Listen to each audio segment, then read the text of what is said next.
And then we have to, Mr. Dutta, I fear we have to close then this discussion. So you have the floor. I'll try to stick to the ICT domain inside IP. Okay.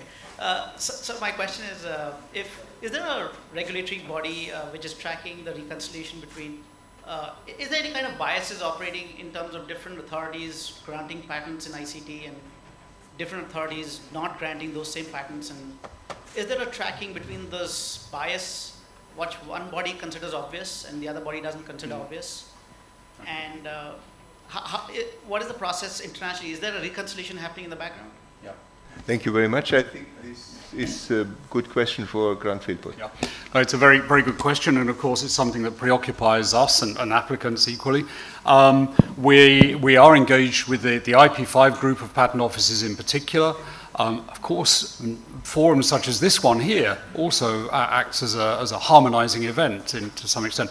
But with IP5 we're carrying out a number of actually concrete actions, such as a bilateral study with SIPO into our CII approach, and a trilateral study with the JPO and the USPTO also into our CII approach, so that we are at the stage of comparing and contrasting those, and of course that involves looking at usually families of families of applications which have been treated in those various offices, and looking at how the methodology applied.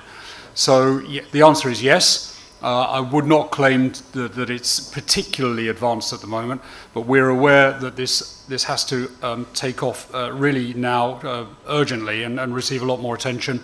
And at pretty much every IP5 meeting, you will find ICT, CII, and very specific subjects such as now artificial intelligence in particular on the agenda. So can I have a follow-up question on the same topic so that we can look a little bit? So is there a study which is going to be probably published, or are you using any kind of analytics which is automated, which we can also see and plan accordingly as applicants? On the differences and how different bodies are taking these approaches? And no, there's nothing published per se. We are. The answer is no on that. So there's nothing. You won't find anything on Google if you look. As far as I'm aware, not carried out by the patent offices and published, but that will come. What the European Patent Office is doing is it's entering into a dialogue with applicants and industry on these specifics, artificial intelligence and cloud computing in particular. We have just 2 weeks ago had our first scoping workshop on artificial intelligence and cloud computing, and next year we now have just signed off a plan to continue that with some major events taking place, particularly on artificial intelligence, where we see a much greater need for dialogue in order for patent offices to develop appropriately. So again, no great claims there to results, but the process certainly is starting in quite a major way now. Thank you. So thank you very much. A last question, a short question, and perhaps also then a short answer. My name is Gautam Bhattacharya. I am from KNS Partners. My question is, I completely agree with Mr. Kumaran that we need to deliberate more on the laws. Are we deliberating on any law which could take care or which could deal with the ownership issue of AI product? Artificial intelligence, something which can think, which has its own mind, and something is developed thereon. So who will, if that particular product is infringing or being infringed, so who will be the responsible accountability part? Are we, have we started deliberating or thinking on some law? And second thing, while we speak, Mr. Seshan will be happy that Sri Krishna Committee report, the white paper on the data protection law is government has published and invited the comments from public at large, and 31st December is the last date. So that's a good development. Thank you. Thank you very much, and short answer. The question of infringement action, of infringement by a person of a patent created or innovation created by artificial intelligence. before coming to infringement, you must first of all give the who gets the patent first. Then we can talk about infringement.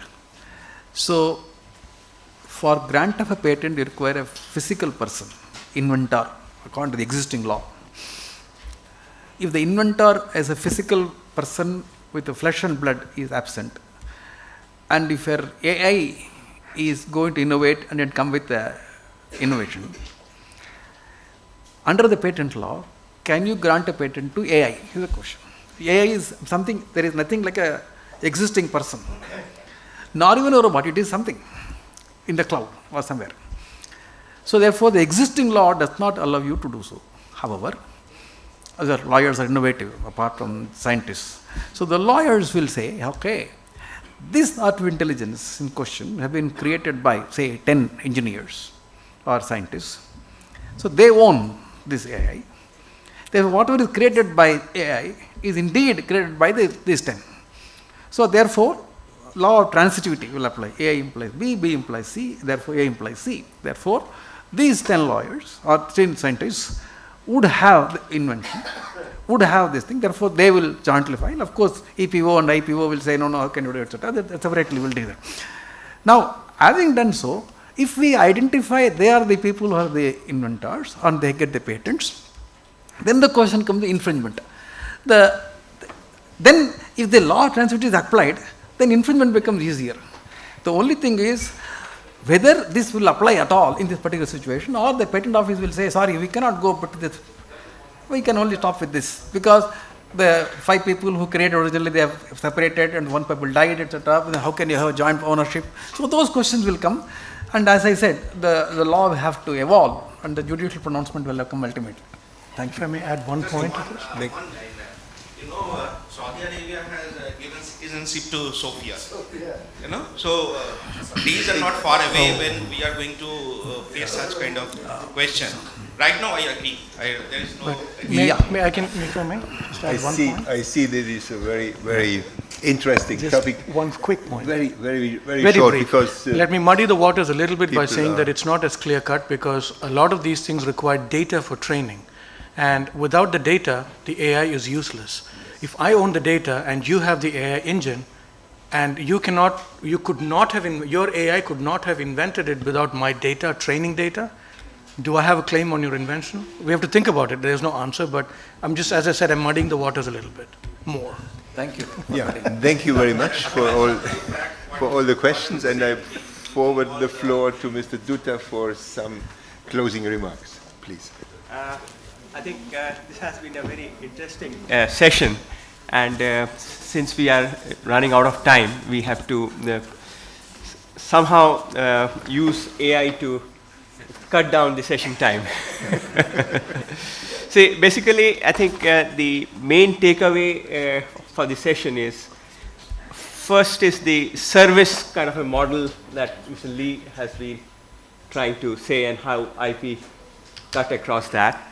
Second is what Mr. Ganapathy is basically how IP, apart from business, has ramification and impact to the societal requirements. Then actually, Mr. Viswanathan has talked about the healthcare, and he has talked about the AI being penetrating. To me, the AI has 2 parts. You know, one is basically the various algorithms that we have gone through, the artificial neural networks, coherence networks, whatever it is, and then the data. Now, the synaptic weight that goes for tuning these networks are actually coming from the data. So the data, when they are, an engine gets ready, if you had gone through a cycle of, say, maybe millions of data, then you are able to predict that. So I think this is a thing that we have to really figure out who owns the data, who owns the algorithm, and that will be not really easy to answer. But I think answer will be there, because evolution of society has happened that way. Then actually, Mr. Lakshmikumaran has put a very apt kind of a say that the judgment that who owns is a flesh and blood person's, AI is not a flesh and blood person. So the current law will not be able to answer that in a legal term. But then again, he also talked about the theory of transitivity in which A to B, B to C is A to C. Okay, but that is again coming from a mathematical model of that is the and then actually Mr. Grant Philpott has said how a kind of a interactions between various IPOs, EPOs, USPTOs need to take place to have a uniformity of kind of approach that we need to deal with. I think these are the main takeaway, and I will hand over the floor for the last word from my co-chair. Yeah, my last word is I close the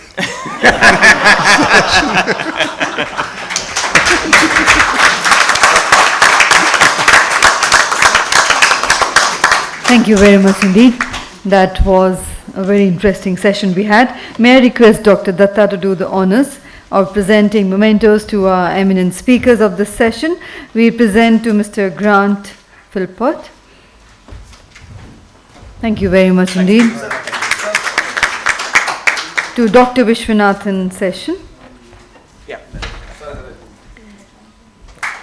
Thank you, Dr. Dutta, for doing the honors. May I now request Mr. Raimund Lutz to do the honors of presenting to Mr. V. Lakshmikumaran. Sir, it's for you. To Mr. Ganapathy Narayanan.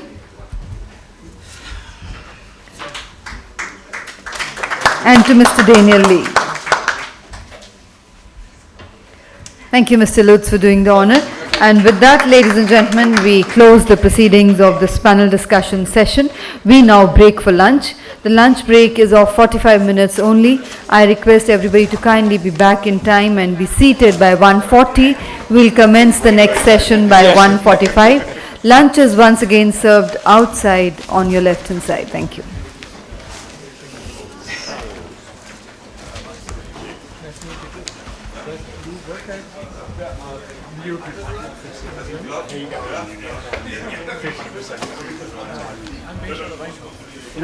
Okay. So I need quite well.